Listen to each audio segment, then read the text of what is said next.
Secrétaire général adjointe, Mesdames, Messieurs, distingués invités.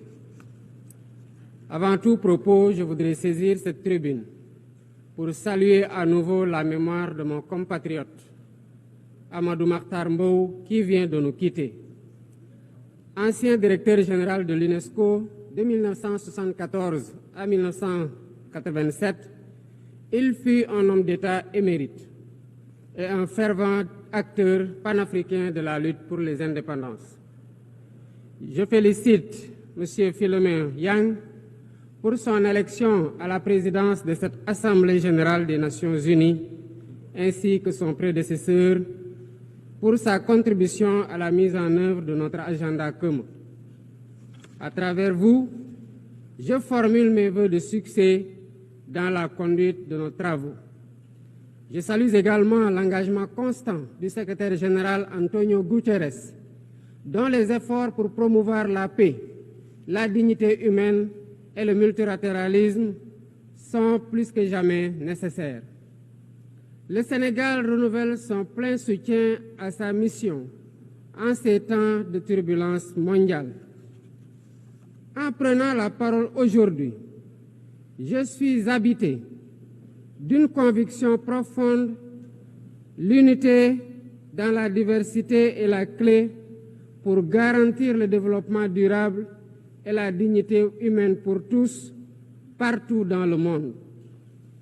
Ce thème de la présente session, qui guide nos discussions, nous invite à repenser nos responsabilités collectives et à nous assurer que les principes fondamentaux des Nations unies, définis il y a près de 8 décennies, continuent de porter la promesse d'un monde plus juste et plus équitable.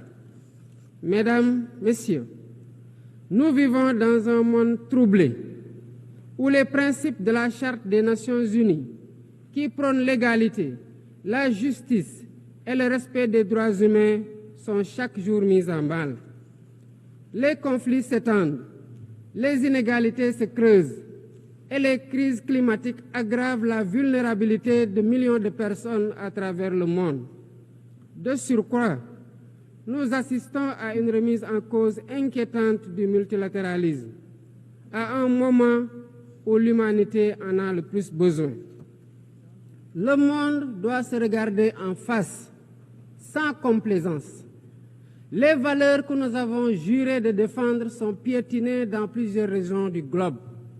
Que l'on soit à Gaza, à Tel Aviv, à Dakar ou ailleurs, chaque être humain est porteur de cette égale dignité, une dignité qui transcende les frontières, les cultures et les appartenances religieuses. C'est notre devoir à tous de veiller à ce que cette dignité soit protégée et respectée pour chaque être humain, sans exception. Ce devoir est l'essence même des Nations unies. Pourtant, nous constatons chaque jour que le droit international, ciment de la paix mondiale, est souvent violé. Des résolutions adoptées par cette Assemblée sont ignorées. En tolérant ces violences répétées, nous foulons aux pieds les principes de la Charte des Nations unies et sapons les fondements même de cette maison de la paix. Jamais les fondements des Nations unies n'ont autant vacillé qu'en ces temps de violence et de peur et d'incertitude. Si nous voulons éloigner le spectre de la guerre et œuvrer à l'avènement d'un monde meilleur, alors il est temps de changer les paradigmes. Il est temps de remettre l'humain au centre de l'agenda international, comme nous y invite le thème de cette session. Monsieur le Président, Mesdames, Messieurs, nous ne voulons plus fermer les yeux sur la tragédie qui se déroule dans le Sahel. Des groupes terroristes sèment la terreur, pillent, tuent les populations civiles innocentes. Cette région, autrefois stable, est désormais en proie à une violence quotidienne, tandis que les Nations unies, particulièrement le Conseil de sécurité, restent trop souvent inertes. De même, nous ne pouvons pas accepter que le Sahel devienne le théâtre de rivalités de puissances étrangères dont les affrontements ne font qu'aggraver la déstabilisation de la région. Je dois rappeler ici que la paix et la sécurité de l'Afrique sont indissociables de la paix mondiale. Il est impératif que le Conseil de sécurité remplisse pleinement son rôle de garant de la stabilité internationale. J'exprime à nouveau la préoccupation du Sénégal face à la situation tragique qui perdure en Palestine. Des générations entières y ont grandi sous l'ombre de l'oppression, privées de leur droit fondamental à un État viable. Le Sénégal, en tant que président du Comité pour l'exercice des droits inaliénables du peuple palestinien, appelle à un cessez-le-feu immédiat et durable.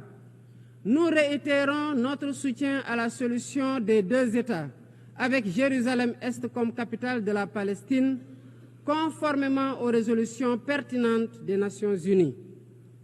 Cette guerre qui n'épargne ni femmes, ni enfants, ni infrastructures vitales est une plaie ouverte sur la conscience internationale.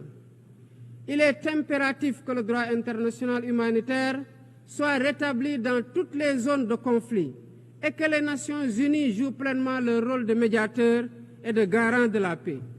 Mesdames et messieurs, la paix n'est pas seulement l'absence de guerre. La paix, c'est aussi la possibilité pour chaque être humain de vivre dans la dignité, de se nourrir, de se loger, de s'éduquer et de recevoir des soins. Or, aujourd'hui, plus de 750 millions de personnes ne mangent pas à leur faim et des millions basculent chaque jour dans l'extrême pauvreté. Ces chiffres éloignent de plus en plus le monde des objectifs de développement durable fixés pour 2030. Nous ne pouvons plus accepter que les mécanismes de gouvernance mondiale continuent de reproduire ces inégalités. Il est alors temps de rompre avec la logique du chacun pour soi et de bâtir un nouveau contrat social global fondé sur la solidarité et la coopération. Ce contrat doit inclure des réformes majeures pour s'attaquer aux défis politiques, économiques, environnementaux de notre époque. Premièrement, il est impératif de sauvegarder et de renforcer le multilatéralisme comme cadre unique d'action pour la paix et la sécurité internationale. Cela passe par une réforme urgente des institutions mondiales, notamment le Conseil de sécurité, le FMI, la Banque mondiale, afin qu'elles soient plus inclusives et qu'elles reflètent les réalités géopolitiques et économiques actuelles. Le continent africain, en particulier, doit avoir une place plus importante dans ces instances de décision. Deuxièmement, il est temps de corriger les injustices économiques qui freinent le développement de nombreux pays du Sud.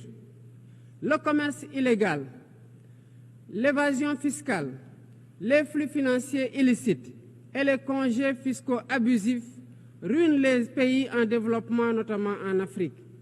Ces injustices doivent être corrigées pour permettre à tous les pays de participer pleinement au commerce mondial et de bénéficier de la croissance économique.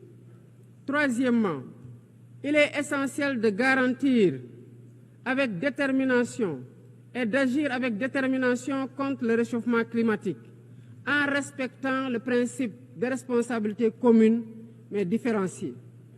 Les pays industrialisés responsables historiques des émissions massives de gaz à effet de serre doivent intensifier leurs efforts pour financer une transition énergétique juste et équitable qui ne pénalise pas les pays en développement.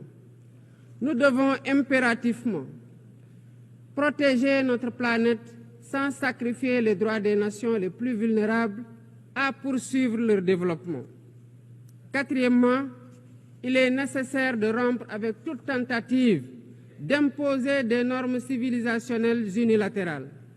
Depuis son indépendance, le Sénégal a toujours défendu l'égale dignité des cultures et des civilisations.